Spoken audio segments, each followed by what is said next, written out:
Oh, that's right. Test, test, test. Will that be loud enough? Hey. Test, test, test, test, test, test, test, test. Can everybody hear me with that? Clear in the back? Is that better?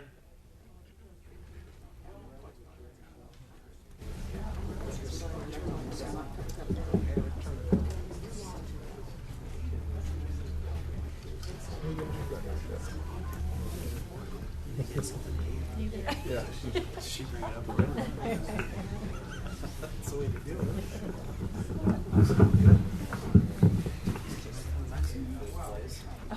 Down the street? Yeah. At McMinnville City Kitzhaber. So this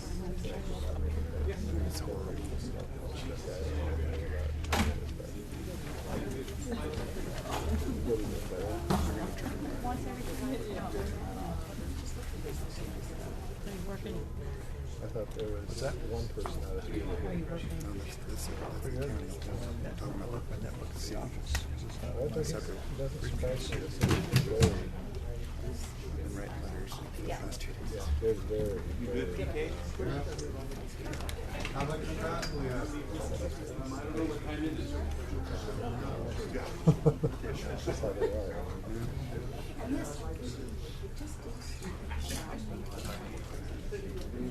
Where you're at now. But they're having a public hearing. Right. Do you have any question you want to ask?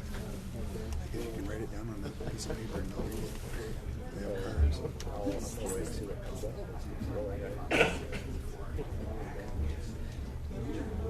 I just hope that the folks here.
industrial park over by Honest and shooting for the electric. They have a radio station. The water treatment plant. Over by the water treatment plant.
Good evening, everybody. Thanks for coming. I really appreciate it. This is a very timely forum we're having, considering the commissioners just addressed this issue in their last meeting, and the City Council of McMinnville addressed it 2 nights ago in their meeting.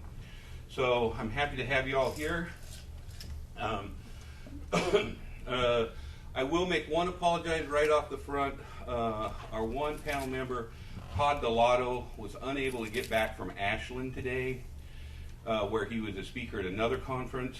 So we brought in Andrew Gwynn, who is a facility owner in Southeast Portland. So, all right, so we're going to get started. My name is Anthony Taylor, and I will be the moderator for this evening. And I am a co-founder and current director of Compassionate Oregon. And as I said, we're very pleased to be presenting this panel this evening. And I want to thank McMinnville, of course, for providing the venue, and our elected officials for taking time out of their very busy schedule. We slid it in between one annual dinner last night and the Mayor's Ball Saturday night. So thank you very much for coming along. I'm also pleased tonight to introduce the other founding member of Compassionate Oregon, Cheryl Smith. Cheryl Smith is in the office, if you wouldn't mind standing in the audience. Cheryl is the executive director of Eugene's Compassion Clinic, serving medical marijuana patients in Lane County and the surrounding area. She also sits on the advisory committee for medical marijuana. She is an author, an attorney, and was the primary drafter of the Oregon Death with Dignity Act, and we're very pleased to have her. Thanks for coming up from Eugene tonight. What we're going to do this evening is give everyone a brief summary of the law regulating medical marijuana facilities, which takes effect March 1st. I know some of our audience members know a lot about this issue on both sides, both pro and con. But more importantly, though, we're trying to reach those people that don't know how the law works and have some concerns and are looking for some answers. So we're also going to try and wrap it up sooner than later. So when you get a chance to ask a question, please be concise and stay on point. Don't start talking about growing marijuana in Southern Oregon when we're talking about medical marijuana facilities here. So, also, please keep in mind, it's an instructional panel, informal event. And so be polite, try not to interrupt, be respectful, and of course, always be compassionate. So to start, we are going to present a few slides that we hope will bring everyone up to speed that doesn't know much about the law. And after that, we'll bring the panel up, introduce them, let them offer a brief statement, and then I'll start throwing some questions at them. There are cards being circulated in the audience. If you want to write a question down, we will get those cards up front. Also, let me just back up for a second. There is water in the back. You're certainly welcome to that. There are a little information table right at the entry where we have our brochures and our donation envelopes. Please feel free to fill them fully. And then Bernadette Hansen, she will be our floor person. She's back there in the back, and she will be making sure your cards get picked up and making sure that when you come up the microphone, you get a chance to get up there. And she'll help you keep your questions brief and to the point. Okay, so a few words about Compassionate Oregon. We founded last year to advocate for the rights of medical marijuana patients and their families. This advocacy seems rather important now as the state begins to be trending towards legalizing recreational use by adults. As this happens, the trend will be to move away from medical marijuana programs, as we have begun to see happen in Washington. We believe that the therapeutic value, however, of cannabis will continue to help many people, and that the law we are here to discuss tonight will play a major role in providing safe access for those medications. Many of our Yamhill County patients, currently numbering over 1,000, are not able to provide for themselves and have no grower to provide for them. This law will help provide that access. Compassionate Oregon worked a lot in last legislative session, and with the help of Senator Boquist, we introduced and passed Senate Bill 281, which added PTSD to the list of debilitating conditions for the use of medical marijuana. We hope that the veterans out there that need help will now be able to get it, and any first responders or any people like that that are suffering from traumatic stress will be able to get some relief. Several other changes in the statutes dealing with marijuana were passed last session as well, including sentencing reform for marijuana-related offenses. One of the biggest changes, however, was the licensing of medical marijuana facilities, and that's what we're going to talk about this evening. So, let's get started. This is our agenda. We're going to have, as I said, some opening statements and then the introduction of panel members, questions for the panel members, and then we'll kick it open to the audience.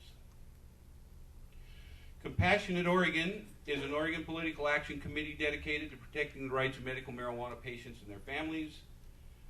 We also work for sentencing reform and elimination of minimum mandatory sentencing and discriminatory policies based on conviction for drug laws, and we support the implementation of the medical marijuana facilities statute. When Governor John Kitzhaber signed the bill into law, he said there are two main goals we wish to achieve. First, we want to ensure the overall safety of our communities through appropriate rules to license and regulate dispensaries. And second, we want to allow the patient safe access to medical if they are eligible for treatment under the Oregon Medical Marijuana Program. He also said, I believe it will be critical to set fees for dispensaries that will provide sufficient funding for OHA so that they can be extraordinarily vigorous in their enforcement of the rules that are developed. I highlighted or parentheses the OHA because that's what he was talking about. Sometimes this particular paragraph gets confused that it's law enforcement's job to vigorously enforce these statutes, which it's a partnership, of course, but try that door on the end, please. It's a partnership, but the OHA is the one that's responsible for administering the program, enforcing the laws, and regulating the dispensaries, and they are tasked with doing it vigorously. So if they come into a dispensary and things are out of order, they're not tracking everything they're supposed to be tracking, then they will be written up, and there is a possibility they could have their license revoked.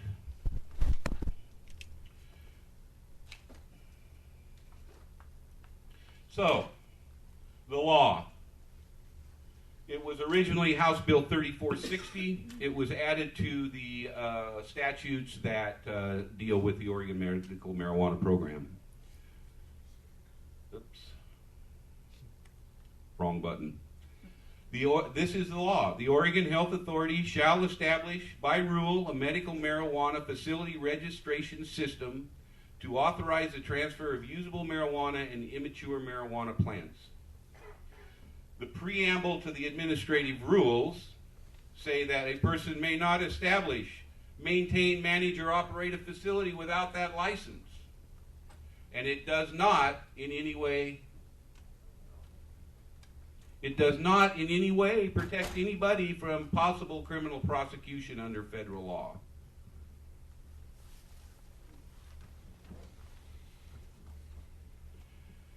Okay, so that's the law.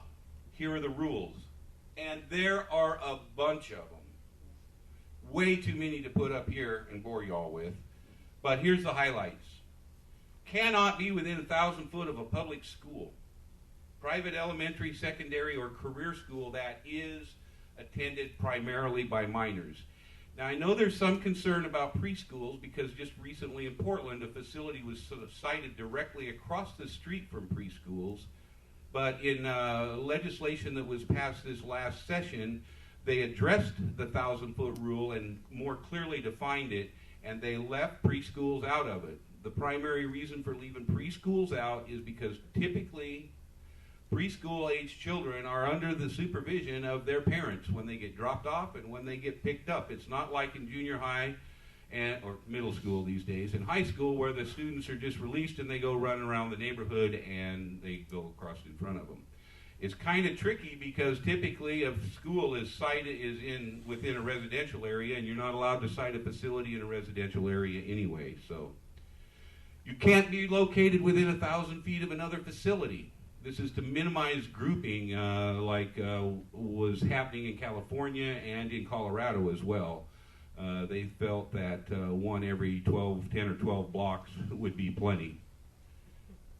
Minors are not allowed in any area of a facility where marijuana is present. The rules require an entry room, where people can come in and have intake taken, and that room has no marijuana in it, and that is the only room a minor is allowed to be. They can't be any place else in the facility.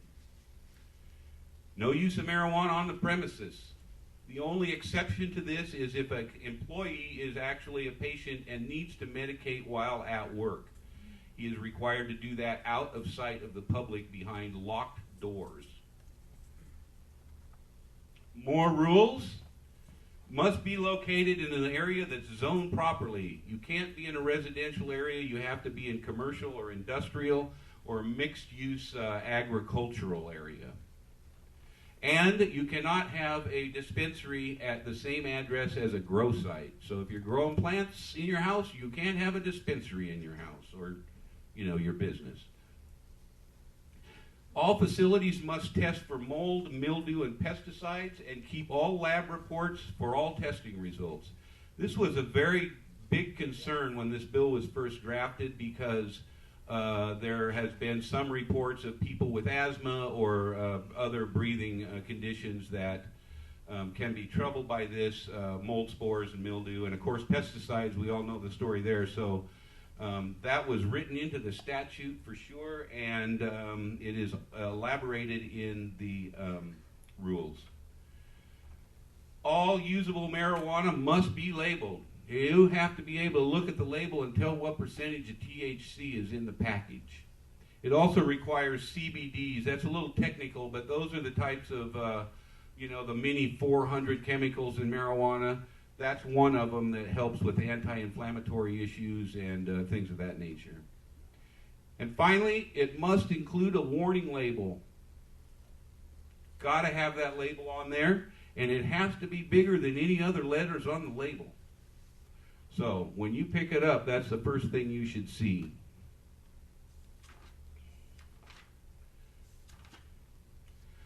How much is it going to cost a facility owner?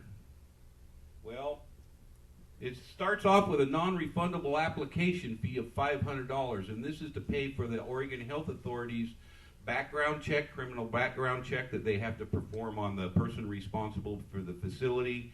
It also will help cover inspections and getting the application forms together and all that sort of stuff. Then you have to step up to the plate once you've been authorized to get issued a license and pay this much money, $3,500. So if you're going to open a medical marijuana dispensary in Yamhill County, that's how much it's going to cost you for your first year. Second year looks an awful lot the same. That's a renewable fee, renewable application fee, because they have to run a background check on you again. Every year the authority is required to run a background check. The last thing is the additional startups costs required by rules. The rules require that you have to have a good security system with cameras and recording so that all that video can be stored and looked at later by authorities if they need to. There's all kinds of stuff. You have to have commercial grade locks on all your entry doors, and you have to have a point of sale software that enables every purchase, every transfer in or out of the facility to be recorded so that the authority can take a look at your records and make sure you're doing things the way you're supposed to be doing them. This is how the Oregon Marijuana program works.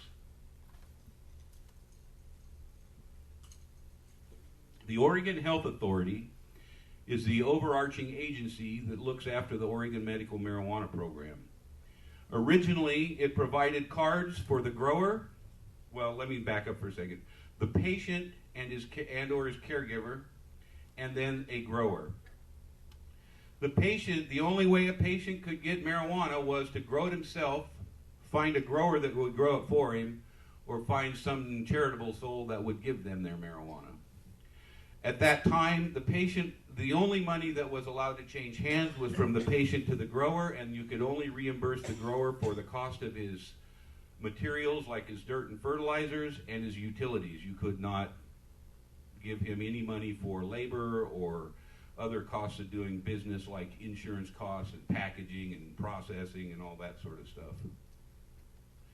And so that's why you see the red, the reimbursement, that's the money coming from the patient to the grower, and the marijuana going from the grower to the patient. The patient is allowed to have 24 ounces of marijuana at any and all times, and that number is actually can be divided between the grower, patient, and caregiver. Between the three of them, they're not supposed to exceed the 24-ounce limit. So last session, after years of complaining by the growers and the patients, and now the facilities, because some of them had set up and were starting to dispense cannabis to patients with no charge. They weren't adding anything onto it. If they got it for $4 a gram, they were giving it away for $4 a gram. So it was problematic. And so last session they sat down and they created the medical marijuana facility and PRFs, persons responsible for facilities. The PRF must be background checked, including fingerprints. He has to go through a whole lot of stuff. There's a lot of hoops to jump through on this statute. The medical marijuana facility can now take in marijuana from a grower and distribute it to a patient that has no way to get marijuana. And the patient can give money to the facility, and the facility gives that money back to the grower. You're not allowed to make a profit, but you can figure in your normal cost of doing business. So if you buy from a grower marijuana that's costing you $7 a gram and your cost of doing business is $4 a gram, you can only charge $11 a gram because you can't substantiate anything else, and they don't want anybody making money off of the transfer of marijuana. That's illegal. So that's where we are right now. That's how it works. And just a couple other quick things, and we'll get the panel up here. This law has been controversial right from the start. They think it will be, well, first of all, there are some flaws in it, as some of the people have pointed out already. But they're going to let it. They're going to let it work for a little while, and see what happens. With respect to that, a lot of the local ordinances, like Medford and Ashland and Corvallis, have talked about it. The city of McMinnville 2 nights ago talked about an outright ban on this. But according to the Legislative Council, we conclude that HB 3460 preempts most municipal laws specifically targeting medical marijuana facilities, and a municipality may not act contrary to state law merely because the municipality believes that the action will be better carry out the purposes and objective of federal law. So that's what the Legislative Council has said. The League of Oregon Cities and the Association of Oregon Counties differs with that, and they have a different interpretation. And so this next coming session, they have introduced a law that will allow local municipalities to regulate, restrict, or prohibit dispensaries at the local level. So that's about it. Let me bring up the panel. We're going to, let me get back to the bio pages and all that. And why don't everybody just come on up and grab a seat, and then I'll introduce everybody. Nice round of applause.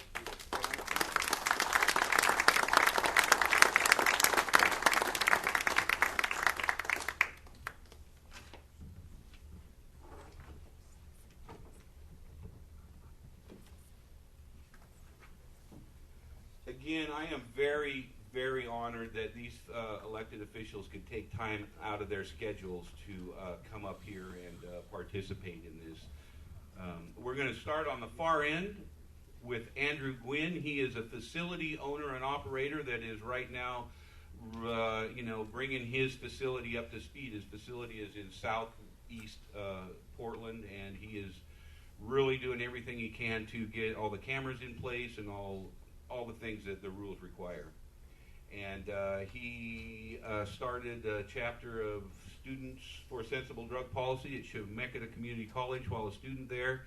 And if you have any computer questions, write them on the card. He'll answer them after. The next is Annette Frank. She is a Dayton City Council member and was elected in 2012. Annette has a bachelor's degree in environmental sciences with an emphasis on policy. She has been involved in her community for the past 10 years and is currently a city councilor in Dayton and the secretary-treasurer for the Friends of the Mary Gilkey Library. Okay. Next, Commissioner Stern. Commissioner Stern was elected to the Yamhill County Board of Commissioners in 2002 and is now serving her third and final term as commissioner and serves as the chair of the commission. She also currently serves on the board of directors for the Willamette Valley Commission, and in November 2012 became the first ever Yamhill County Commissioner elected as the president of the Association of Oregon Counties.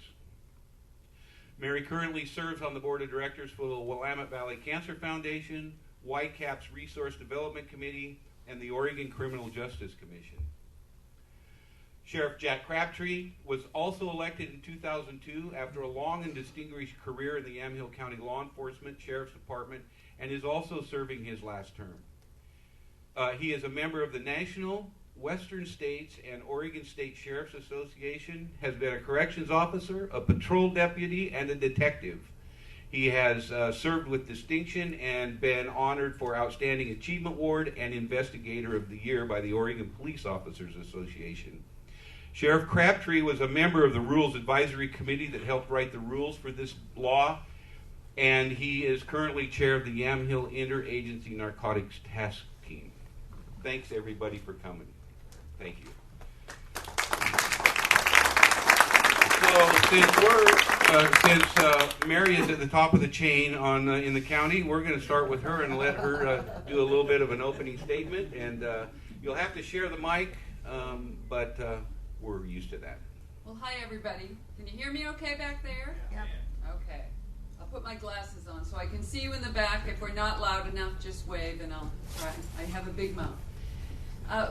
I'm really glad to be here today. What Anthony didn't tell you is I'm also an attorney, graduated law school in Boston, and then worked for the Federal Bureau of Prisons, and came to Oregon because I was a staff attorney out in Sheridan. This is such a complicated situation that's going on now with these laws. There's a lot of differing state law regarding land use, regarding agricultural use, regarding whether local jurisdictions can even regulate seeds or nursery stock, which marijuana is considered a nursery stock. So, and there are so many questions that are floating around about this. You know, can we keep the public safe? In the rural areas, are there many areas where we could site these facilities? We don't have a lot of commercial or industrial area in the county, in the rural areas of the county. And we had a meeting last week. I had asked that the sheriff and the district attorney and the two commissioners, our county council and assistant county council, and our planning manager come and sit together and talk about possibilities. You know, what can we face? What do we know? What don't we know? And it's we're in limbo right now, is how we feel, as are the folks who are interested in applying for dispensary permits. I mean, they don't know what we want to do. We had Jim come to us in November, I believe, and ask, what are your plans? And we couldn't meet until January to really sit down and talk about them and try and figure this out. So the first thing I want to tell you is that we have a public hearing planned for next Thursday at 10 a.m. in room 32 of the courthouse. And we're hoping to hear from as many people as possible to hear what you have to say about this. And we apologize, it's during the day. For those of you who can't make it, you're welcome to send in any written comments. Would appreciate those. If you go on the county website, all of the commissioners have their web addresses, their email addresses up there. Or if you just send it to me, and I'll make sure we get copies for all of the commissioners and for all the staff who will be attending that meeting. But I'm interested in hearing the discussion.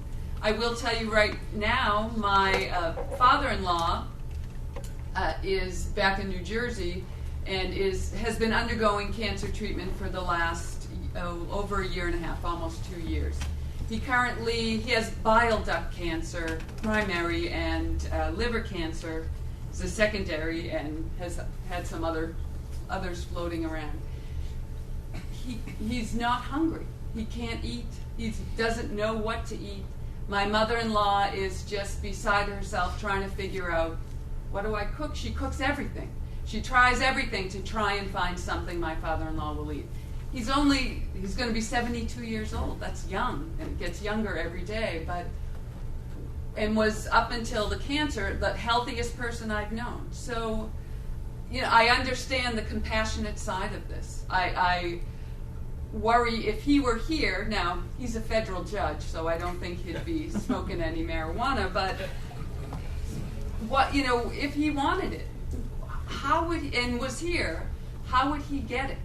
And I would want him or me to be able to go to a pharmacy, a dispensary, and be able to purchase it for him in a safe and secure place. But so there are all the. Then on the other hand, I've been the liaison with the sheriff's office for many years, and we've worked on this evidence-based decision-making initiative, really trying to ensure that we're doing the best with your tax dollars to have a safe and secure community, yet being effective with the way that we handle our criminal justice system here. So I worry about the impacts of public safety. So it's a difficult position to be in. I'm interested in hearing what the panel has to say and hearing what all of you have to say as well. Thank you very much. Well, you're next on the pecking order, so Sheriff Jack Crabtree. I'm above you on the pecking order. No comment.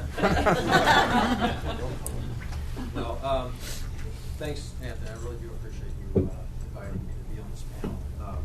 Can you all hear? Now we can. Yeah. Sorry. I appreciate the invitation. I really do. This is House Bill 3460. Was a bill that was sponsored and promoted by Representative Buckley, Senator Brzezinski, Representative Frederick, and Senator Dingfelder in the 2013 legislative session. This was a law that was not referred to the voters, but simply passed by legislators. As you've heard, the law basically allows for medical marijuana dispensaries to open up throughout the state of Oregon. The law actually came into effect in July of 2013, and I was asked, of course, the OHA, the Oregon Health Authority, was tasked with putting rules together to regulate the dispensaries. Excuse me. I was asked to sit on that Rules Advisory Committee as a representative of the Oregon State Sheriff's Association. The group basically consisted of 13 people. 2 were law enforcement. 1 was the chief of police of Corvallis, John Sassaman, myself, and then we had a district attorney from Lincoln County, Rob Bobette. Our task was to provide the OHA with guidance and suggestions on how to properly implement the House Bill 3460. The problem that I see, and I'll hold my issues until I'm sure will be asked, but just kind of a general sense of the actual Rules Advisory Committee, which is referred to as the RAC. One of the issues that we'll talk more about later that I had, and I know the DA and the other chief of police had as well, is that we were limited in terms of what we could suggest for rules recommendations, regulations, to what the law already had, placed in law. For example, if the law said only so much money can be collected, we couldn't suggest that they allocate additional dollars to the program to make it effective, as an example. The law is the law. We had no ability whatsoever to change the law at that point. So I just want to make that clear, because when people see my name on that committee and they see the final rules, I want you to understand that we've had some very tight constraints on what we could and couldn't do.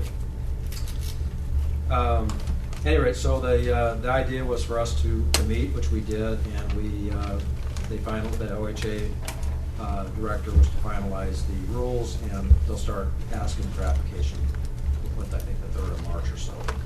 And then sometime after that, dispensaries will start opening up. So I put together some concerns that I have about dispensaries, and we'll get into that more later. But following what Commissioner Stern said about compassion, I had my grandmother, who I loved dearly, also had cancer. She fought it for 9 years or longer. She had every cancer known to mankind, and I can tell you I'm very compassionate about people who have cancer, but I also know that my grandmother, if she were alive today fighting that cancer, that there are absolute alternatives to her getting her medicine than to get that at a dispensary in the city of McMinnville or anyplace else. There is an Oregon medical marijuana law that allows growers to supply marijuana to those who want it, and we'll talk more about that later. But in terms of compassion for people who actually need help, I'm there. So I don't want any confusion on that. So I'll stop there. All right, thank you. I would just like to add to Sheriff Crabtree's comments about the Rules Advisory Committee. Rules Advisory Committee, they convene to advise the Office of the Attorney General what rules they're, to help them write the rules, but it's really the AG's office that writes the rules. And there was many occasions where DA Bavette and other people raised concerns that just fell on deaf ears because the AG wasn't going to write it that way. And so it was frustrating for law enforcement on the community as well as industry experts. So, and in fact, we're still struggling with the testing issue right now, and hopefully we'll get that ironed out. But okay, the next person on the dais is Annette Frank. She is a council member from Dayton, Oregon, just across the highway there, and so you're up. Hi, everybody. The whole purpose I got involved is, can't hear me?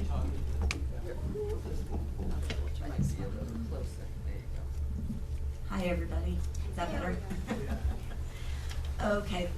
First off, I want to say thank you for everybody coming, and also I wanted to strictly say I am not representing the city of Dayton's views. We haven't come to any kind of decision about what we are or aren't going to do. We've had a little discussion, but not major discussion.